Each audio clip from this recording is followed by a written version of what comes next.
Philippine Eagle. Ang Philippine Eagle na kilala rin bilang monkey-eating eagle o Great Philippine Eagle ay isang critically endangered species ng agila ng pamilya Accipitridae na endemic sa kagubatan sa Pilipinas. Ito ay may kayumanggi at puting kulay na balahibo, isang shaggy crest, at karaniwang may sukat na 86 hanggang 102 cm, 2.82 hanggang 3.35 pie, ang haba at tumitimbang ng 4.04 hanggang 8.0 na kilo, 8.9 hanggang 17.6 pounds. Ang Philippine Eagle ay itinuturing na pinakamalaki sa mga umiiral na agila sa mundo sa mga tuntunin ng haba at lugar sa ibabaw ng pakpak, na tanging ang Steller Sea Eagle at ang Harpy Eagle ang mas malaki sa mga tuntunin ng timbang at bulk. Idineklara na itong pambansang ibon ng Pilipinas. Ang pinakamakabuluhang banta sa mga species ay ang pagkawala ng tirahan, isang resulta ng mataas na antas ng deforestation sa halos lahat ng saklaw nito. Dahil dito, inuri ng IUCN Red List ang mga species bilang critically endangered. Ang pagpatay sa isang Philippine Eagle ay isang kriminal na pagkakasala na maaaring parusahan ng batas na may hanggang 12 taong pagkakakulong at mabigat na multa. Bald Eagle. Ang bald eagle, Haliitus leucocephalus, ay isang ibong mandaragit na matatagpuan sa North America. Isang agila sa dagat, mayroon itong dalawang kilalang subspecies at bumubuo ng isang pares ng species kasama ang white-tailed eagle, Haliitus albicilla, na sumasakop sa parehong angkop na lugar tulad ng bald eagle sa Pale Arctic. Kasama sa saklaw nito ang karamihan sa Canada at Alaska, lahat ng magkadikit na Estados Unidos, at Hilagang Mexico. Ito ay matatagpuan malapit sa malalaking katawan ng bukas na tubig na may masaganang supply ng pagkain at mga lumang lumalagong puno para pugad. Ang bald eagle ay isang mapagsamantalang tagapagpakain na pangunahing nabubuhay sa mga isda, kung saan ito ay lamusong at inaagaw mula sa tubig gamit ang mga talon nito. Gumagawa ito ng pinakamalaking pugad kumpara sa anumang ibon sa Hilagang Amerika at ang pinakamalaking pugad ng puno na naitala para sa anumang uri ng hayop, hanggang sa 4 na metro, 13 pie, ang lalim, 2.5 na metro, 8.2 pie, ang lapad, at 1 metrikong tonelada, 1.1 maiikling tonelada, sa timbang. Ang sexual maturity ay natatamo sa edad na 4 hanggang 5 taon. Ang mga bald eagle ay hindi kalbo. Ang pangalan ay nagmula sa isang mas lumang kahulugan ng salita, white-headed. Ang nasa hustong gulang ay higit na kayumanggi na may puting ulo at buntot. Ang mga kasarian ay magkapareho sa balahibo, ngunit ang mga babae ay halos 25% mas malaki kaysa sa mga lalaki. Ang dilaw na tuka ay malaki at baluktot. Ang balahibo ng immature ay kayumanggi. Ang bald eagle ay ang pambansang simbolo ng Estados Unidos ng Amerika at makikita sa selyo nito. Sa huling bahagi ng ika-20 siglo ito ay nasa bingit ng extirpation sa magkadikit na Estados Unidos. Ang mga populasyon ay nakabawi mula noon, at ang status ng species ay na-upgrade mula sa endangered sa threatened noong 1995 at inalis sa listahan ng buo noong 2007. Steller Sea Eagle. Ang Steller Sea Eagle, na kilala rin bilang Pacific Sea Eagle o White-Shouldered Eagle, ay isang napakalaking diurnal na ibong mandaragit sa pamilyang Accipitridae. Una itong inilarawan ni Peter Simon Pallas noong 1811. Walang kinikilalang subspecies. Isang matibay na agila, mayroon itong maitim na kayumangging balahibo na may puting pakpak at buntot, isang dilaw na tuka, at dilaw na mga kuko. Karaniwan, ito ang pinakamabigat na agila sa mundo, na may timbang na humigit kumulang 5 hanggang 10 kilo, 11 hanggang 22 pounds, ngunit sa ilang karaniwang sukat, maaaring may rank sa ibaba ng Harpy Eagle at ng Philippine Eagle. Ang mga babae na Steller Sea Eagle ay mas malaki kaysa sa mga lalaki. Ang Steller Sea Eagle ay endemic sa baybayin sa Hilagang Silangan ng Asia, kung saan ito nakatira sa Russia, Korea, Japan, China, at Taiwan. Pangunahin itong biktima ng isda at mga ibon sa tubig. Ang Kamchatka Peninsula sa Far Eastern Russia ay kilala sa medyo malaking populasyon ng mga ibong ito, mga 4,000 sa mga agila na ito ang naninirahan doon.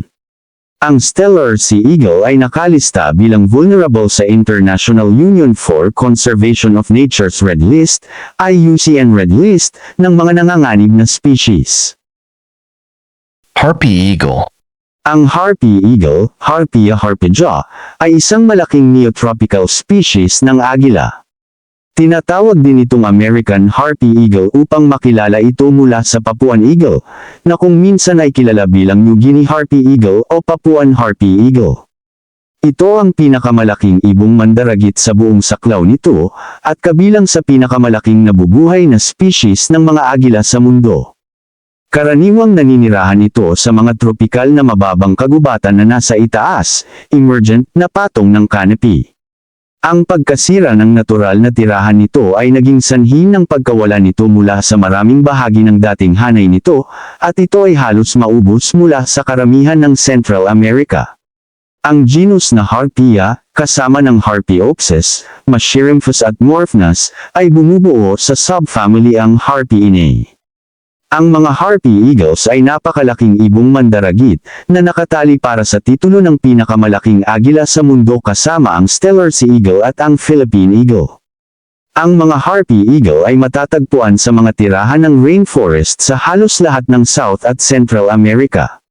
Mula sa canopy, nanghuhuli sila ng mga sloth, unggoy, agutes, ahas, at iba pa, kung minsan ay inaagaw ang kanilang biktima mula sa mga tuktok ng puno habang lumilipad.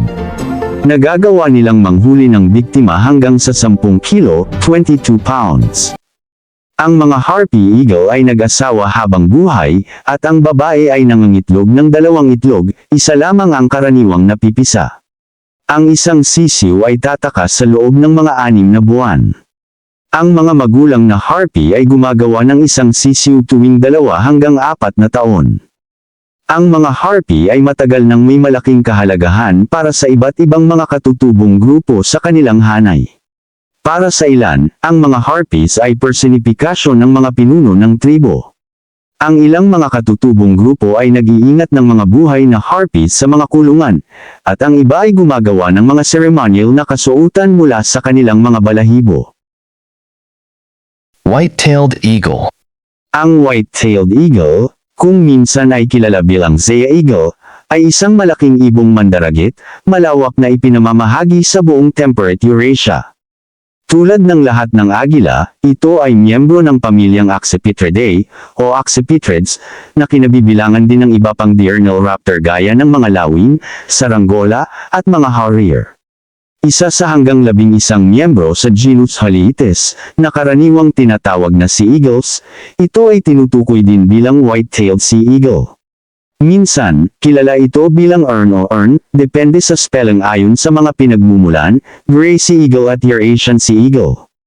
Bagamat matatagpuan sa isang malawak na hanay, ngayon ay dumarami mula sa malayong kanluran ng Greenland at Iceland hanggang sa malayong silangan ng Hokkaido, Japan. Kadalasan ay kakaunti ang mga ito at butik-butik na ipinamamahagi bilang isang nesting species, pangunahin dahil sa mga aktibidad ng tao. Kabilang dito ang mga pagbabago sa tirahan at pagkasira ng mga basang lupa. Humigit kumulang 100 taon ng sistematikong pag-uusig ng mga tao, mula sa unang bahagi ng 1800s hanggang sa paligid ng ikalawang digmaang pandaigdig, na sinundan ng hindi sinasadyang mga pagkalason at mga epidemya ng mga pagkabigo ng nesting dahil sa iba't ibang gawa ng tao na kemikal na pestisidyo at mga organikong compound, na nagbanta sa mga agila mula noong humigit kumulang 1950s at patuloy na isang potensyal na alalahanin. Dahil dito, ang white-tailed eagle ay itinuturing na endangered o extinct sa ilang bansa. Ang ilang populasyon ay gumaling ng mabuti dahil sa mga proteksyon ng pamahalaan, mga dedikadong conservationist at naturalista na nagpoprotekta sa mga tirahan at nesting site, bahagyang kinokontrol ang poaching at paggamit ng pestisidyo, pati na rin ang maingat na muling pagpasok sa mga bahagi ng kanilang dating hanay. Ang mga white-tailed eagles ay kadalasang naninirahan sa halos buong taon malapit sa malalaking anyong tubig, kabilang ang mga lugar sa baybayin ng tubig alat at mga lawan ng tubig tabang sa lupain, wetlands, bog at ilog.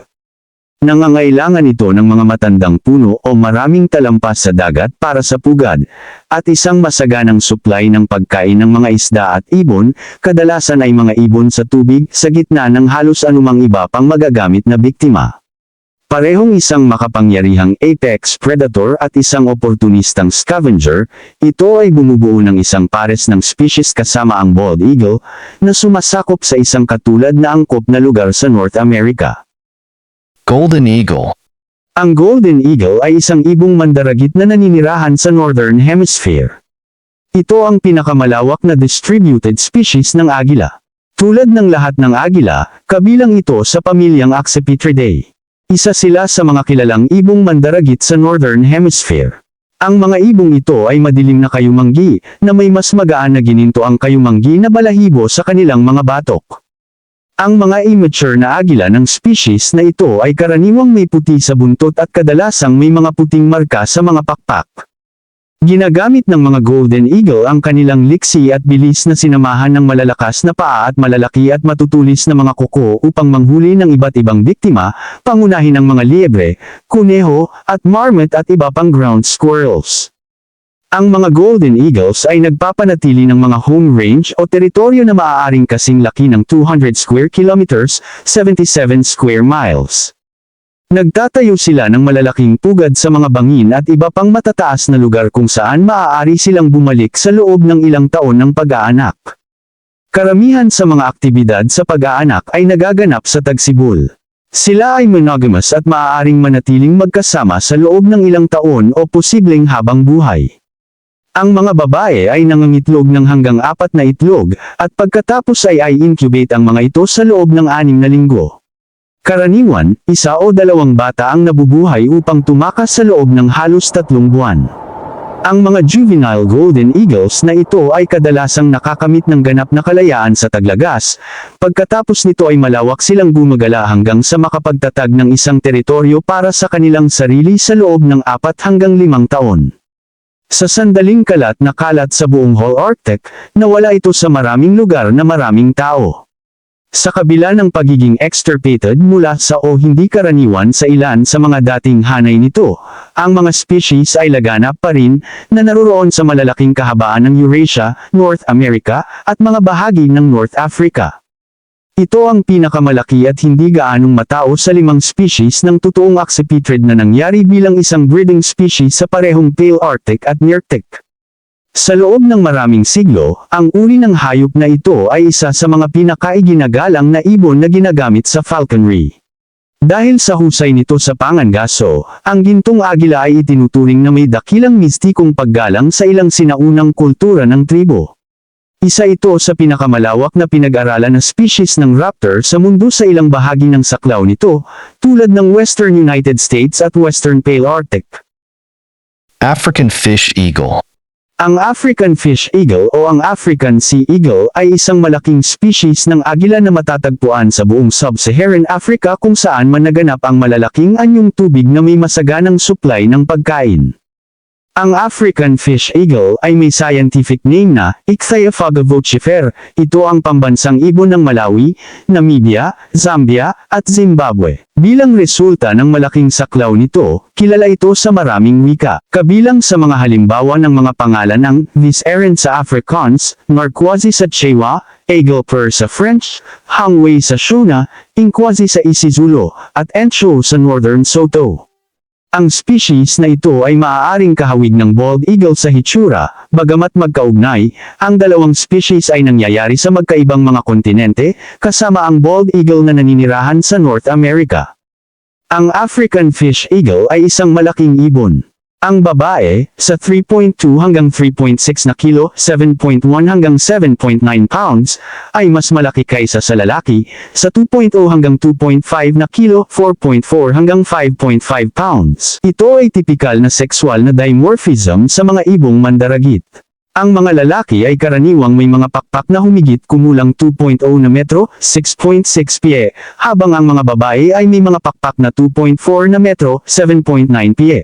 Ang haba ng katawan ay 63 hanggang 75 centimeters, 25 hanggang 29.5 in. Ang nasa hustong gulang ay lubhang kakaiba sa hitsura na may halos kayumangging katawan na may puting ulo tulad ng bald eagle at malaki, makapangyarihan, itim na mga pakpak. Ang ulo, dibdib, at buntot ng mga African fish eagles ay snow white, maliban sa walang balahibo na mukha, na dilaw. Ang mga mata ay dark brown ang kulay. Ang African fish eagle ay pangunahing kumakain ng mga isda, na kung saan ito ay lamusong mula sa pagdapo sa isang puno, na inaagaw ang biktima mula sa tubig gamit ang malalaki nitong mga kuko. Pagkatapos ay lilipad ang agila pabalik sa kanyang dinapuan upang kainin ang huli nito. Tulad ng iba pang mga sea eagles, ang African fish eagle ay may mga istruktura sa mga daliri ng paa nito na tinatawag na spiracles na nagbibigay daan dito upang hawakan ang mga isda at iba pang madulas na biktima. Ang osprey, isang bisita sa taglamig sa Africa, ay mayroon ding ganitong adaptasyon. Ang mga African fish eagles ay karaniwang nakakahuli ng isda sa paligid ng 200 hanggang 1,000 gramo, 0.44 hanggang 2.20 pounds, ngunit ang isda na hanggang 4,200 gramo, 9.3 pounds, ay maaaring kunin. Kung makahuli ito ng isda na masyadong mabigat para manatiling lumipad ang agila, babagsak ito sa tubig at magtampisaw sa pinakamalapit na baybayin gamit ang mga pakpak nito.